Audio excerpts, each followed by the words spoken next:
Well, howdy folks, and welcome back to Country Fried Minis. I'm your host Cameron, the country boy in the big city, presenting once more from my cluttered Bullshit Corner 2.0. And today we're going to present some stuff about them classic gray and blue boys, the Crescent Hawks.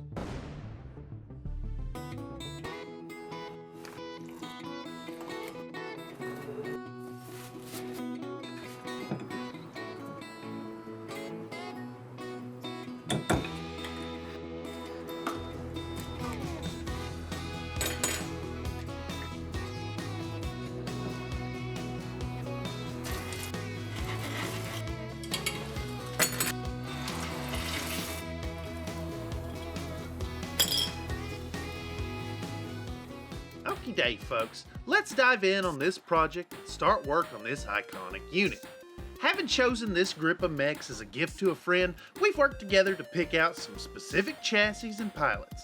Captain Jason Youngblood leads the pack in his TRC-4B Chameleon, Lieutenant Rex Pearce in a plucky COM-2D Commando, Dr. Edwin Tellhim accompanies the lot in a WSP-1A Wasp, and finally Rick Grease Anderson rides along in an upgunned LCT-3V Locust. With our boyo selected and printed in tough ABS-like resin at a layer height of 0.02 millimeters, we've got them readied up and glued to some fun bases ready for a thorough coating of Stynylrez white primer shot through my Badger Aero 105 airbrush at a medium-high pressure.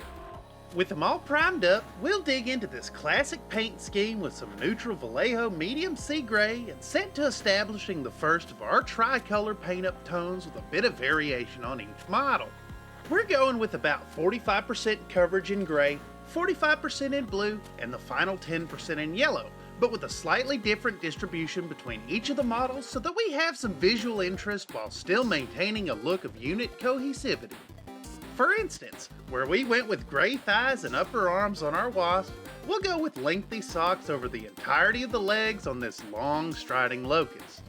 Though its Prolix pins make up a substantial portion of this model, we've managed to keep our color choice proportional by leaving his crotch plate ready for bluing. A quick solid coating emphasizes the features of our leggy mech, and we'll move on to the next one, choosing to gray out the entire midriff and pelvis of our happy little second in command. He's a boxy boy, so we'll draw some focus to his six-pack and box, still keeping with that proper ratio of gray bits. Finally, we'll continue the effect on our commander, this time seeking to put that ratioed gray onto shins and forearms, emphasizing length while also allowing our commander to retain a solidly blue core, a small and subtle choice that really shows he's the bedrock of this group. With our neutral gray all applied and dried, now we'll move on to some shading in the form of some very thinned out speed paint to seek the crevices and pump up the look of the shadows between panels. I've been using this technique more and more, and it just reaffirms to me that speed paints or contrast colors are a fantastic addition to your paint collection, allowing for a versatile spread of transparent applications that perform a bit different to regular acrylics. Heck, I dare say my speed paints have all but supplanted my normal selection of washes, with the exception of those classic must-haves NULN Oil and Agrax Earthshade. Moving forward into the next tone on our tricolor scheme, we're going to dive into some magical magic blue from Vallejo. This here richly pigmented 72.021 game color makes the blue set from Vallejo completely worth picking up for your own collection in my opinion, and if you'd like to snag it for yourself, consider using the Amazon affiliate link in the description down below. It don't cost you nothing more, and it kicks a few pennies back my way if and you decide to pick up this fabulous bluey blue setup. Just like with the previous color, we're going to slap this blue on in a variety of ways to keep the models in theme while also retaining some variability between the individual characters' chassis. Also, like with the previous color, we'll let this blue coat dry up and then smear some thinned down speed paint over top to shade those crevices nice and dark. We'll water this stuff down with a 2-to-1 water to paint ratio, making for a heckin' runny stain that'll run right down into those deep spaces that really demand some shadow to hide their shame. With our shadow shade wash readied up, we'll give all the boys a solid rub down, ensuring to get this stain into all of their crevices. After they dry off from their wetting, we'll move on to the final base coat for the final color for the tricolor scheme that makes these fellers into Crescent Hawks. To achieve a really deep yellow, we'll take a slightly different approach here and utilize my favorite secret weapon for a rich yellowy yellow, and that's going to be Vallejo 70.845 Sunny Skin Tone. Though one wouldn't assume that flesh color would be the starting point for a complex yellow, I believe fully in this technique. Plus, I learned it from the methods of Mr. Angel Geraldes and the Vallejo AV Model Color Infinity Nomads paint set. This color has worked its way firmly into my repertoire, and I like to dig it out every chance I get, so long as it half-ass makes sense in the workflow. On that workflow, we're going to take this fleshy flesh color and start moving it in the direction of the yellow tone that'll make up the third color on our triadic paint scheme. Mixing a big dollop of Citadel Phalanx Yellow into our already dosed paint pile, we'll thin it out a bit to get the right consistency and start building up that mid-tone over our peachy foundation. We'll pretty much cover over all of the fleshy color, selectively leaving a bit poking out here and there to serve the same function as the speed paint washes did on the previous colors. Taking our time here really adds depth to the work and helps to make the yellow stand out to its truest potential. Moving on into that deep yellow, we'll build up the color to just straight phalanx yellow, adding a top coat which really rounds out and makes the yellow into yellow despite it being built up upon foundations of flesh tone. This will get built up to most of the highest points until everything looks suitably yellow by giving a heavy emphasis to the sharp corners and especially on the round top of the commando's head. Once finalized into our rich and complex yellow, we'll move on to add in the accent color in the form of some Vallejo Air Metal Color 77.702 Duraluminimium. This fabulous metal color will provide easy instant coverage in a single coat owing to its magical properties, and our models will find themselves imbued with a shimmering shininess. And with that layer applied, we'll hang out and let it dry while we take a moment to thank all the patronizers from Patreon. Enjoy some footage of the Crescent Hawks Revenge while we start giving thanks. First, Biscuits and Gravy, Grim the Project, Iron Elemental, Nathan, Tobias Funstellion, Now Bacon, Egg and Cheese, Comstar Knight, Dakin Bat, Mako Prince, Nathan Johnson, Pete Setchell, Technor TN, Now Sausage, Max Poppin, Now Butter, Ronald Catoni, Sam Gardner, SF Accountant, Now channel members. It's too fast for me to read. Y'all make all this possible. Thanks as always. Okay, y'all. I sat here in chat with chat and tried to fill this space and tell you the colors that we're going to need to do the freehand work on these here cocks, but I didn't leave near enough time at the start to intro this section at all. So just rewind this part and look at the screen to see what colors you'll need. Thanks. I think this was supposed to be a joke about using the wrong word for eye strain. Alright. We're going to get stuck in on these happy little burb symbols on our cocks. As with any freehand, I recommend blasting down a little solid black in the overall shape of the final image. In this case, we'll spread some Vallejo 70.950 in the shape of a happy little filled circle. This circle is going to form an outline somewhere on the left arm of each of our mechs, and then we'll let it dry before slapping down the blue layer. The black outline makes the freehand stand out regardless of placement.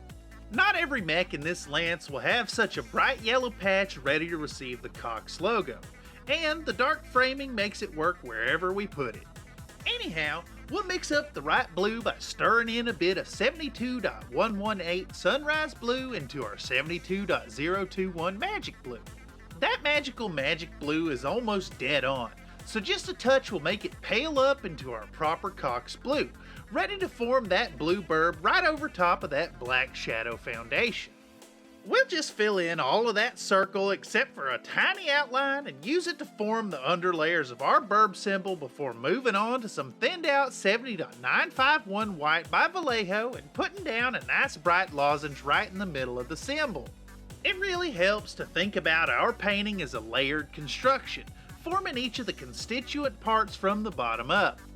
In the case of this particular logo, it's black, blue, white, yellow, blue, orange, then red, putting a little at a time in the shapes defined by that classic and unmistakable circle falcon. We've just gotta remember the rules as laid forth by our Lord and Savior Dunkin' Donuts, and apply each layer in nice thin double coats, ensuring a clean and vibrant appearance without any chunkiness in the application, unlike the chunkiness that results from enjoying the glazed coating on dunked donuts. That said, I ain't one to shame, and in fact, I'm enjoying some hole right now. A donut hole. Come on, get your mind out of the gutter. Anyhow, again, we'll go in with a nice mix of 70.913 yellow ochre and 70.915 deep yellow to fill out the left crescent of our Crescent Hawks logo. With that yellow slapped down, we can move on in again with that same blue from earlier. Remember, we took the magical blue and mixed in a little bit of sunrise blue. It wasn't quite the right blue to put over the blue base tone, so we drained some saturations out of it so it would stand out against that main color on your blue cocks. Anyhow, again, this stuff is still pretty wet from being on top of the wet palette, and we can still use it just fine. We'll just use that bluey gooey pigmented pottage to go in over top of the white and form the head of our cockspur. From here we're moving into the detail layers on our happy little logos, mixing up a bit of 70.956 clear orange and 70.845 sunny skin tone to get a nice pale beet color that ties back into our yellow base coat by virtue of the skin tone's inclusion. We're not going for a 50-50 mix here, instead adding the orange in just a tiny bit at a time so as to not overpower the paler color, and of course making sure not to thin it out too much, but also thin it out enough so as to not end up with brush marks in the paint itself. Fine art is fine being impasto, but miniature painting is not. Instead, we want a thin and smooth mix that preserves any of the fine details beneath these layers of paint. It's especially important with tiny little details like the beak of this burb, which amounts to pretty much a single stroke of paint on each half, top and bottom.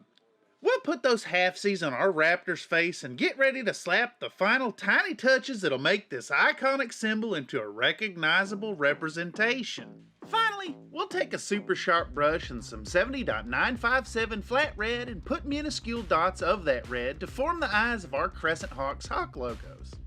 We'll be super careful and ride the tip of that sharp brush to drop down just a speck of red. Since it's so small, we need solid coverage with just a single layer, so apply it with confidence. Kitty. Okay, get those colors out of the way. We're going to take that blue from earlier that has a little bit of a lighter tone in it, which should still be wet on the wet palette even after all of that work on our happy little burb symbols. We'll take that blue that ties back into our previously applied blue and start rubbing it all over the raised bits of these boyos, enhancing that blue that we done put on and shaded down in the previous steps, adding a bit of visual interest in the form of chunky highlights. We'll focus this mostly on the chest and shoulders of each mech, with that same ratio given over to the next color, wherein we'll brighten up our 70.870 medium sea gray with some 70.951 white, making a nice pale gray highlight tone to rub all over those edges of the base tone. Again, we'll focus on the upper facing edges a bit more than the lower ones, helping our viewers' eyes to fall onto the important areas of focus. Furthermore, we don't have to be super precise here, as we'll be applying some weathering later on, which will obscure any spots where the highlighting isn't as not sloppy as we'd like it to be. Next up, we'll take a moment to apply some numeral decals from Fightin' Piranha Graphics, pretending like y'all ain't already seen the decals on the models because I put them on after the blue step, instead choosing to claim that this is the stage in which this step gets done in actuality. Either way, regardless of the fact that I'm actively lying to y'all about the temporal position of this step, the important fact here is that these decals get slapped down and allowed to dry out before moving on to the next portion, in which we'll start slapping down some sponge chipping. There, that looks pretty good. Kitty! To facilitate that sponge chipping, let's get out our happy little texture palette and start by squeezing out a classic mixture of 70.985 whole red and 70.862 black gray to make a color that resembles a partially oxidized raw steel tone. We'll mix that stuff up and go in hard and fast with a tiny little chunk of miniature packing foam, removing most of the paint from that little porous partner before ponging all over our happy blue cocks. The natural variation in application will work a lot like dry brushing, in that the action of the painting is semi-random in a nice controlled fashion, which will lend an air of believability to our efforts. Kitty! At this point, we're moving on in to do up some down and dirty enamel rust washing, so we need to protect the paint, which we've already gone and applied to these lads. To achieve this, we'll use some Winsor & Newton Galleria acrylic gloss varnish shot out of my high pressure tool tip all over their mechanical frames, getting a coating of that gossamer goop so that they can both withstand later attacks with solvent-based hobby product, as well as to ensure their surfaces are conducive to a nice slippery flow of fluid across their sexy topography. That fluid in question here is going to be some AK Interactive Rust Streaks enamel paint, slopped all over their chassis in a great abundance, engrimening every nook and cranny of their panel-lined forms. Don't be afraid to splodge this stuff heavily. In fact, the desired approach here is to fully coat these classic Blue Cox battle mechs as if it was a paint-based bukkake film.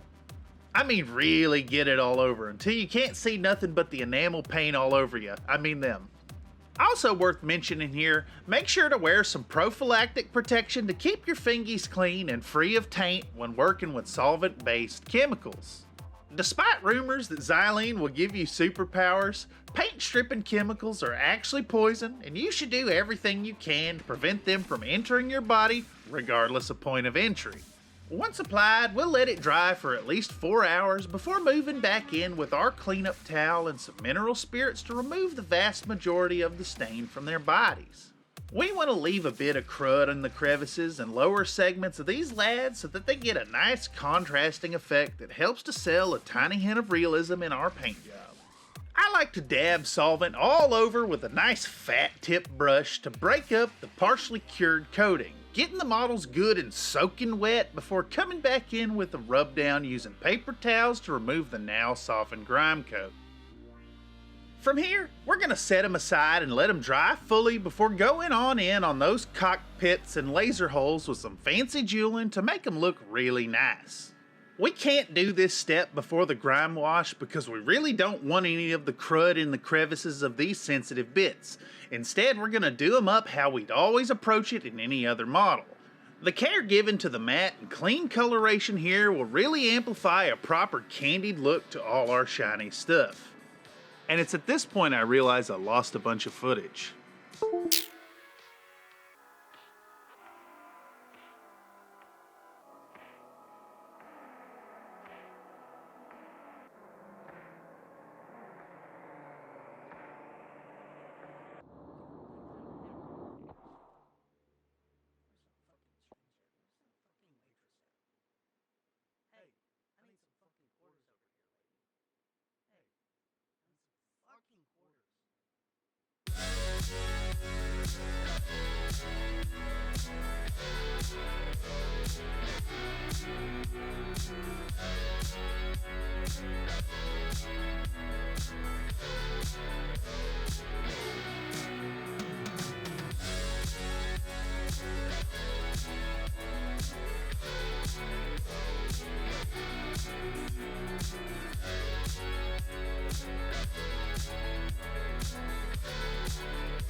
Next to your name, as well as biscuit basket emoji. Well, wasn't that a fun ride, y'all? Thanks for stopping by today. Well, wasn't that a fun ride today? I've been waiting a long... Well, wasn't that a fun ride today, y'all? This video's been a long time coming, and I couldn't help but get out a video about these fantastic blue and gray warriors from a bygone era back when I first started getting into BattleTech. If you'd like to support the channel financially, consider joining up as a channel member for as little as $1 a month. You get a fun little badge next to your name, biscuit-based emojis, and priority consideration in joining in events like our Tabletop Tuesday. You could always do the like and subscribe thing, maybe toss a comment down below, and keep an eye out for more fun stuff right here on Country Fried Minis. Y'all are the best, and I really couldn't do it without you. Thank you so much. Toodaloo.